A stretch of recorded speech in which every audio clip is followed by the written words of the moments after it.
ఏంటన్నా అసలు ఇక్కడ మనకి మత కల్లోహాల మరణాలు అనే విధంగా ఇదవుతుంది. ఇంకొకటి ఈ పాయింట్ మీద మరి ప్రవీణ్ పగడాల గారి మరణం వెనుక ఇది సాధారణ మరణం అంటే యాక్సిడెంటల్గా జరిగిన మరణం కాదు, ఇది హత్య, కొంతమంది కుట్ర చేసి హత్య చేశారు అని ఇప్పటి వరకు కూడా పాస్టర్ అజయ్ బాబు గొంతు రేస్ చేసి మాట్లాడటం జరిగింది. అలాగే ఒక 5గురి మీద కేసు కూడా ఎఫ్ఐఆర్ ఫైల్ చేయించారు తను అజయ్ బాబు. అయితే తన మీద కేసు నమోదయ్యి ఇప్పుడు రిమాండ్లో ఉన్నారు. అక్కడ మరి తను రిమాండ్కి పంపించిన దాని వెనకాల మీ హస్తం ఉంది అని కూడా కొంతమంది అంటున్నారు. ఏంటి అసలు ఏం జరుగుతుంది? హస్తం కాంగ్రెస్ పార్టీ గుర్తులో ఉంటుంది, ఎవరి అది కాకుండా ఎవరి హస్తం వాళ్ళ దగ్గర ఉంటుంది. మొట్టమొదట ఇప్పుడు ప్రవీణ్ పగడాల మరణం గురించి చూస్తే మొట్టమొదటి నుంచి కూడా ఇది హత్య అని ఆరోపించేవాళ్ళు, పలానా వాళ్ళు చేశారని చెప్పి ఎవరో ఒకరి మీద రుద్దాలని ప్రయత్నించేవాళ్ళు ఎవరో కూడా ఒక్క ఆధారం అన్న చూపించారు. ఇది హత్య అనడానికి ఒక్క ఆధారం అన్న చూపించారు. ఊహాగానాలు కల్పితాలే తప్ప. ఇంకా చెప్పాలంటే ఫేక్ కథనాలు లేకపోతే ఫేక్ ఆధారాలను సృష్టించారు.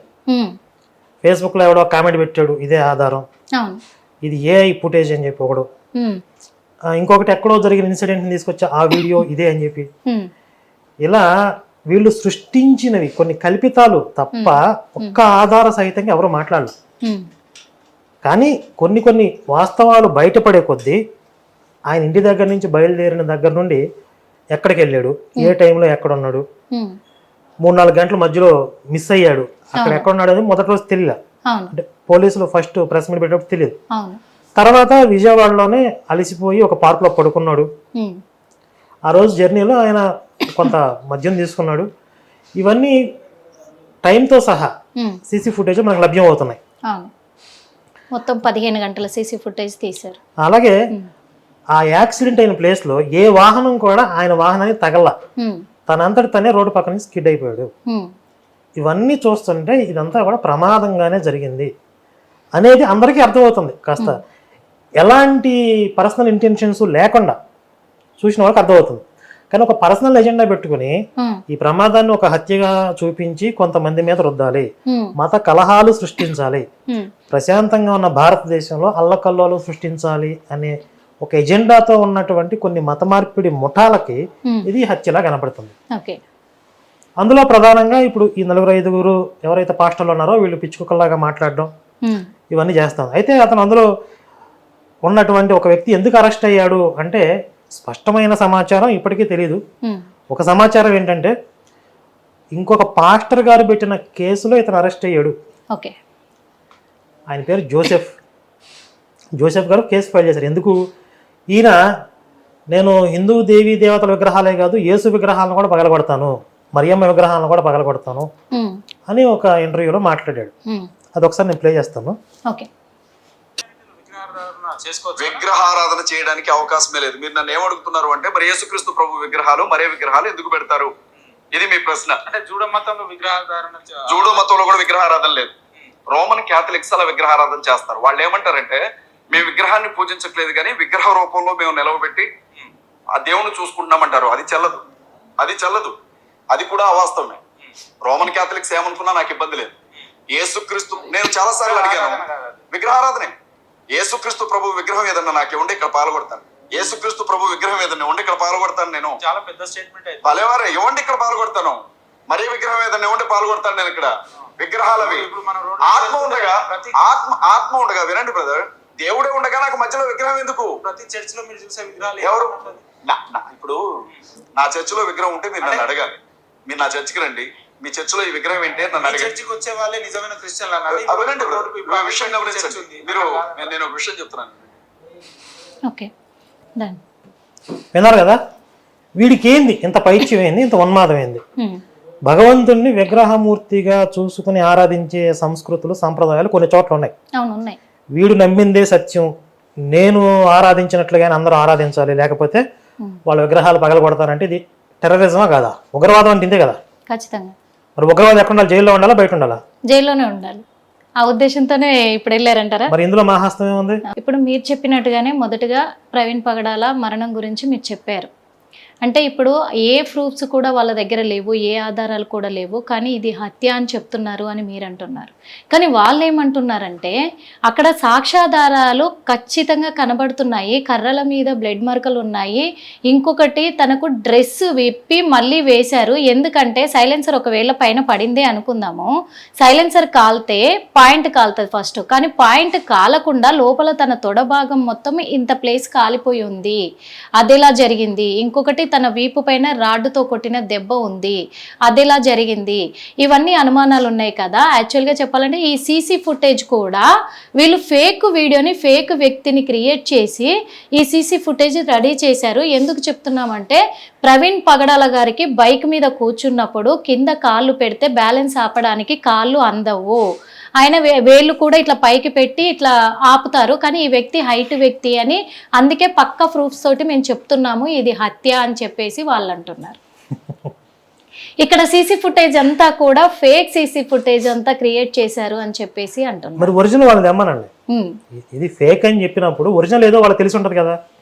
అంటే పోలీసులను మొత్తం మేనేజ్ చేశారు, బయటికి రాకుండా అసలు సీసీ ఫుటేజ్ అనేది బయటికి పోలీసులు మేనేజ్ చేసి, ప్రభుత్వం మేనేజ్ చేసి, అక్కడ సీసీ ఫుటేజ్ లో షాప్ ఓనర్స్ మేనేజ్ చేసి, మొత్తం దేశం అంతా కూడా దీనికి వ్యతిరేకంగా పనిచేస్తుందా?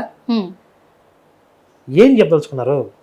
ఇప్పుడు అక్కడ కర్రల మీద బ్లడ్ మరకలు అన్నారు, అది ఫోరెన్సిక్ వాళ్ళు నిర్ధారించాలి అవి రక్తపు మరకలు అని చెప్పి వాళ్ళు అని చెప్పారా?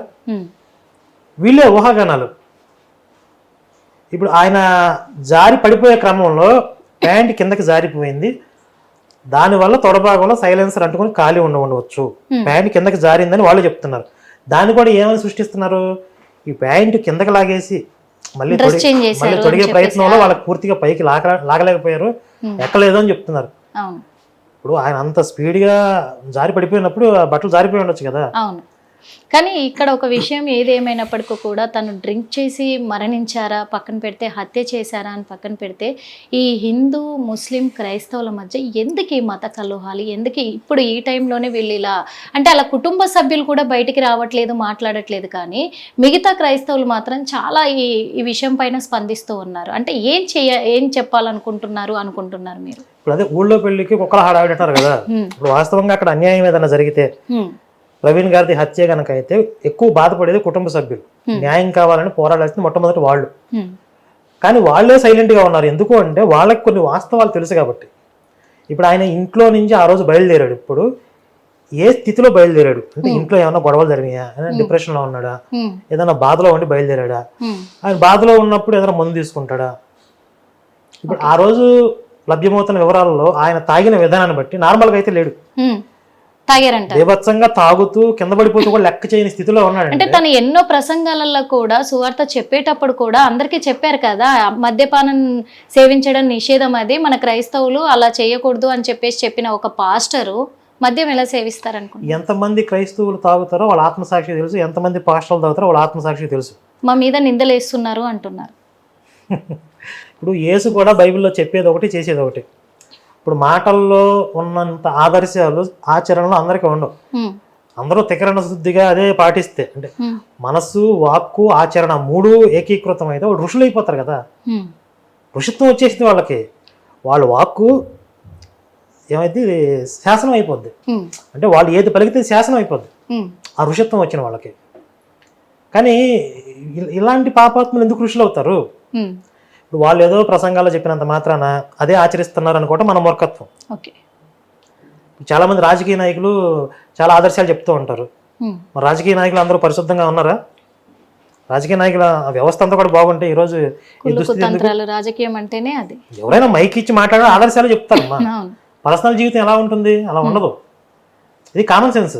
అంటే తనకి డ్రింక్ అలవాటు ఉంది అంటే ఉండవచ్చు, కాదని చెప్పడానికి మనం ఎవరు ఇప్పుడు ఉంది అని నిర్ధారణ చేయట్లే, కానీ ఆధారాలు లేకుండా మనం మాట్లాడట్లేదు కదా. సీసీ ఫుటేజ్ అదంతా బయటికి రావడంతో కూడా వాళ్ళు ముందు ఏమన్నారు, విజయవాడ వరకు ప్రయాణించింది ప్రవీణే. ఫస్ట్ విజయవాడ కూడా అనలా, అక్కడ కొవ్వూరు దగ్గర ఫుటేజ్ లభ్యమైంది కదా. కొవ్వూరుకి ముందే దాడి జరిగింది, ఆ ముందు ఏం జరిగిందో మాకు తెలియదు. ఆ తర్వాత ముందుకెళ్తే పొట్టిపాడు దగ్గర నుంచి ఆయన లైట్ లేకుండా ప్రయాణం చేస్తున్నాడంటే, అయితే విజయవాడలోనే ఈయన మీద దాడి జరిగింది, విజయవాడ వరకు వచ్చింది ప్రవీణ, తర్వాత ఈయన కాదని చెప్పారు. మళ్ళీ విజయవాడకి ముందు ఏం జరిగింది అనేది వివరాలు తీస్తే ఇక్కడ ఎల్బీ నగర్ నుంచి ఆయన మద్యం కొనుగోలు చేశాడు అని తెలిసింది. ఇప్పుడు ఏమంటున్నారు, అసలు ఎల్బీ నగర్లో కూడా ఆయన కదా డూపే అంటున్నారు. ఆయన ఇంటి దగ్గర బయలుదేరిందే 11:30కి, 12ంటికి వైన్ షాప్కి వెళ్ళాడు. ఈ అరగంటలో కిడ్నాప్ చేసేసి బట్టలు మార్చేసి ఈయన బండి ఈయన బట్టలు ఇంకో వాళ్ళకి ఇచ్చేసి డూప్ వచ్చేసాడా? ఆ డూప్ కూడా సేమ్ యాజ్ ఇట్ ఈజ్ ఈయనకి లాగా ఉండేటట్టు ఒక డూప్ని తీసుకొచ్చి, అసలు సినిమాల్లో అన్న సాధ్యమైద్దా? పోనీ ఆ డూపు మామూలుగా సేఫ్గా ప్రయాణం చేశాడా? ఎన్నిసార్లు కింద పడ్డాడు? నేను ఒక లాయర్గా చెప్తున్నాను, ఇది ఖచ్చితంగా హత్య. ఎందుకంటే ఆయన ధరించే హెల్మెట్ కూడా సేమ్ హెల్మెట్ని తెచ్చిపెట్టుకున్నారు అని అంటున్నారు అజయ్ బాబు. ఈ లాయరా? వీడు చెప్పుకునే తప్ప ఎవరికి తెలియదు ఆ విషయం. వీడు చెప్పుకునే తప్ప ఎవడో పాస్టర్ అని తెలియదు. వీడు వాస్తవంగా పాస్టర్ కాదు, లాయరే కాదు. ఇప్పుడు వాడు అరెస్ట్ అయ్యాడని చెప్తున్నారు. అరెస్ట్ అయ్యడానికి కూడా ఇంకొక పాస్టర్ గారు పెట్టిన కేసు కారణమా, లేకపోతే వీడు చర్చిలో వచ్చే ఆడవాళ్ళని వ్యభిచారానికి ప్రోత్సహిస్తున్నాడు అనే వార్తలు కూడా మాకు తెలుసు. ఓకే, విశ్వసనీయ సమాచారం మాకు. వీడికి డ్రగ్స్ మాఫియాతో సంబంధాలు ఉన్నాయి, యూత్ కి డ్రగ్స్ అమ్ముతూ ఉంటాడు వీడు, కొంతమంది పాస్టర్లు కలిసి ఒక డ్రగ్స్ మాఫియా మెయింటైన్ చేస్తున్న వార్తలు ఉన్న విశ్వసనీయ సమాచారం ఉంది మాకు. అంటే వార్తలు మాత్రమే ఉన్నాయా, ప్రూఫ్స్ ఏమైనా ఉన్నాయా మీ దగ్గర? మా దగ్గర ఇప్పుడు వార్తలు మాత్రం, ఎందుకంటే వాళ్ళు ఇప్పుడు వార్తలు ఉన్నాయని చెప్పి రకరకాల అక్కడ మాట్లాడారు కదా, కరుణాకర్ అని చెప్పి రకరకాలుగా. వాళ్ళని ఆధారాలు చూపించలేదు కదా. వాళ్ళ ఆధారాలు చూపించినప్పుడు మేము ప్రతిదానికి ఆధారాలు ఎందుకు చూపించాలి? కాబట్టి మాకు కూడా కొన్ని అభిప్రాయాలు వ్యక్తీకరించే స్వేచ్ఛ ఉంటుంది కదా, మాకు కొంత సమాచారం ఉంటుంది. అత్యంత విశ్వసనీయ వర్గాల సమాచారం ప్రకారం ఇతను వ్యభిచారాన్ని ప్రోత్సహించేవాడు, చర్చకు వచ్చి ఆడవాళ్ళతో వ్యభిచారం నిర్వహించడానికి వాళ్ళని ప్రోత్సహించేవాడు. వాళ్ళు కూడా కేసు పెట్టి ఉండొచ్చు, డ్రగ్స్ మాఫియాలో దొరికి ఉండొచ్చు, ఏదైనా కావచ్చు. అంటే అజయ్ బాబు హిట్ టీవీ యాప్, ఇందులో short news, live news, entertainment shows, movies, digital magazines తో పాటు మీ జిల్లా వార్తలను కూడా ఫ్రీగా చూడొచ్చు. ఇంకెందుకు ఆలస్యం, వెంటనే హిట్ టీవీ యాప్ ని డౌన్లోడ్ చేసుకుని ఫ్రీగా ఎంటర్టైన్మెంట్ పొందండి. Hit TV app. Hit TV app. Please download hit TV app. Hit TV app ని ఫ్రీగా డౌన్లోడ్ చేసుకొని ఎంజాయ్ చేయండి. మీకు నచ్చిన ఎంటర్టైన్మెంట్ కోసం హిట్ టీవీ యాప్ ని ఫ్రీగా డౌన్లోడ్ చేసుకొని ఎంజాయ్ చేయండి. హిట్ టీవీ యాప్ ని డౌన్లోడ్ చేసుకుని ఆస్వాదించండి, ఆశీర్వదించండి. ఇంతమంది సెలబ్రిటీలు హిట్ టీవీ యాప్ ని డౌన్లోడ్ చేసుకోండి అని చెప్తున్నారంటే ఎంత మంచి యాప్ ఆలోచించండి. అమెరికా అమెరికా అమెరికా అమెరికాలో చదవాలనుకునే వాళ్ళకి విశ్వసనీయమైన పేరు మన శౌర్య కన్సల్టెన్సీ. UK లో 1 year masters. UK లో 1 year masters. 2 years work permit up to 5 years visa. Contact Saurya Consultancy. Contact 89851 89851.